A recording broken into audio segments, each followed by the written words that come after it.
I am an ICU RN. A few nights ago I was working our burn ward, where this happened. Typically, pre-COVID, we allowed 3 visitors per patient between the hours of 8 a.m. to 8 p.m. During the worst of COVID, all visitors were restricted, all units, no exceptions. Now that things are lightening up, we're starting to allow visitors again, under certain conditions. 1 visitor per patient at a time, 18 plus only, all will be screened and made to wear N95 masks, and 2-hour visiting max. Pretty reasonable. Enter M. I'm taking care of her husband who was grilling when the propane tank exploded. He's pretty burned up, but nowhere near life-threatening. He's awake, alert, talking, eating, etc. not on death's door by any means. I get a call from this lady positively screeching that she is downstairs and some bitch, the guest secretary, won't let her come visit her dying husband and I had better tell her it's okay.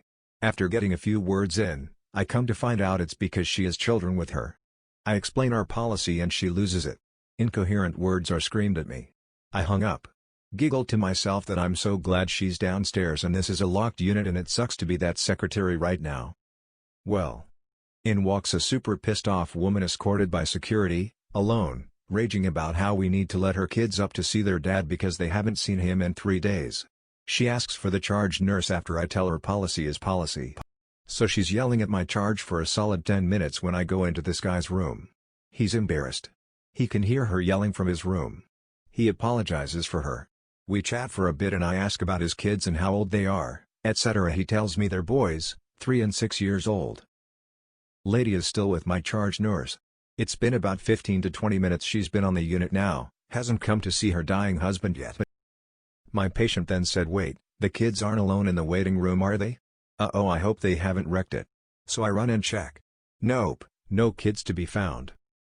Because of missing children, I consulted the house supervisor and we call a code pink. Possible abducted or lost child. In the event of a code pink, no one goes in or out of the hospital and all entrances and exits are monitored. I go and tell my charge what's going on, right in front of him. Me, the children she brought can't be located in the waiting room so we called a code pink. Me to M, we'll need a description of the kids and what they are wearing.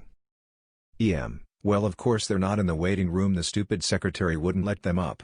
They're out in the car. There's a pause. Charge nurse, oh. Are they with more family out there? EM. Charge, ma'am, is there someone in the car with your children? EM, I need to go. Move. Let me out. She's trying to push around me to get to a staircase. Me, no one can leave during a code pink. You can't go anywhere. To make a long story short, the police were called, a report was filed. She wasn't arrested since the only other person to take the kids is in the hospital. We are mandated reporters and had to report to CPS. I feel so bad for the husband and those kids.